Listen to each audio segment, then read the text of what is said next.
Hello and welcome once again to the Herbalist Apothecary. I'm Stefan Jorgensen, a herbalist. Today I'd like to talk to you about one of the most well-known flowers, plants for hundreds and hundreds of years. It's been a symbol of love, it's been a symbol of royalty, it's been a symbol of friendship, and it is the rose. So full of fragrance and full of absolute beauty. Just even looking at it just makes your heart feel nice, and the smell just lifts you to a place of almost euphoria. Um, we have the roses in the garden here at the apothecary. We use it for rose water. We use different parts of it, like the seeds as well, the rose hips, for as a as a fixer of immunity. One rose, 3 rose hips is the equivalent of vitamin C to one whole orange. So a lot of punch in there. So if you imagine a whole jar of those, like concentrated and tinctured, and the power that's in that to help you get through colds, flus, and even prevent them during autumn and winter.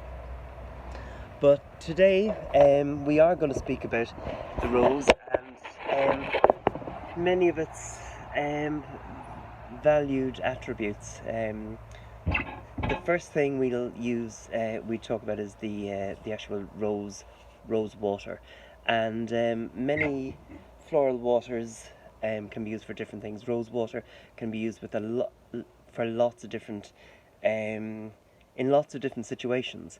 The rose, of course, is connected with the heart. Many other plants that are in the rose family are the apple, hawthorn, of course, which is all to heart. It's a heart strengthener. It's a fantastic circulatory tonic as well, which we spoke about before and earlier on in the season. So we make rose water from the rose petals here in the garden. And there's like lots of them. There's like Rosa rugosa. We have a Rosa rugosa hedge here. We have some dog roses in other parts of the garden, little white ones, little pink, small little ones. They're the ones that are really valuable for the rose hips that we harvest after the first frosts in autumn and winter. The rose water we use is part of our product here. This is our skin rejuvenation moisturizer, and it is so soothing for any sort of skin, particularly mature skin or skin that's been damaged. It's very useful, that one in particular, for eczema, psoriasis. It cools, soothes, and nourishes the skin from inside as well. Even smelling a rose, it has a huge value, its perfume, on your emotional body. When we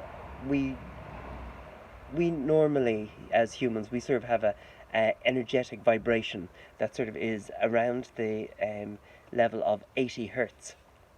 And if you're clicked into a Hertz machine, a Hertz machine, it hurts. If you're connected to a Hertz machine and you, for example, like drink coffee, your energy level, it goes down, so it'll hit down to maybe 60 or so hertz. So that sort of frequency, when it goes even further than that, further down, it actually leads to some sicknesses and stuff. That's what it means. Your whole body and your system has gone to your energy levels has really plummeted.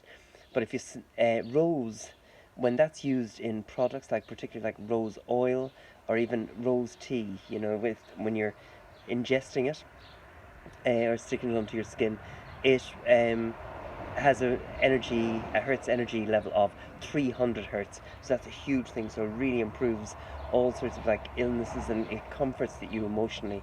It strengthens your energy levels, and above all, it does have this beautiful calming and securing effect. It's almost like being wrapped in a blanket. Anytime you're feeling low with depression or any troubled or anything, I think really use rose essential oil.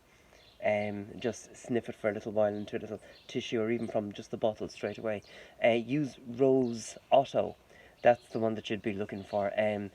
Rose Absolute. That is extracted through solvents and stuff like that, so it's usually brown and heavier looking. Rose otto is very clear, and sometimes it's in jojoba oil, a dilution of maybe 5%. True rose oil, for like 2.5 mils of that, or 2.5 grams of it, it can cost a huge amount of money, like €60 for, it's almost like not even a teaspoon of it. And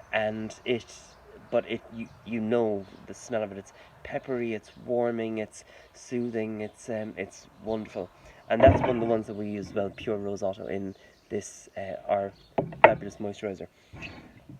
Going on a little bit, to drink rose petal tea can ease you when you're feeling a little bit stressed, like before bedtime, with some chamomile, some rose petals into that. You can make beautiful rose syrups, rose petal cordial, summertime, so it like lifts you, it gives you that whole summer experience. I do like to, like I said, like use it all over. So you'll have it as teas, as cordials, as room fresheners. Yeah, so you can use rose water with some rose oil in it, and there's a spritz bottle, and spray it around the room, and it'll lift the energies and vibrations of it. I also put it in with some a rose quartz elixir, and that energizes it into a nice calmness. So we do lots of things with rose quartz, rose petals, rose hips. So, yeah, enjoy your roses, and always, yeah, talk to them, and enjoy your gardens, and enjoy your lives. It's just beautiful just to be able to sit here and just sort of experience it all, and just in a nice calmness without rushing around or anything. And yeah, the vibrations, the scents, the peace and tranquility is just something that we should really take time to enjoy a lot of the time, and leave the stress outside the door. But I hope that you really enjoyed that small little video on the wonderful, exceptional rose. Thank you very much, and thank you for watching. Talk to you soon.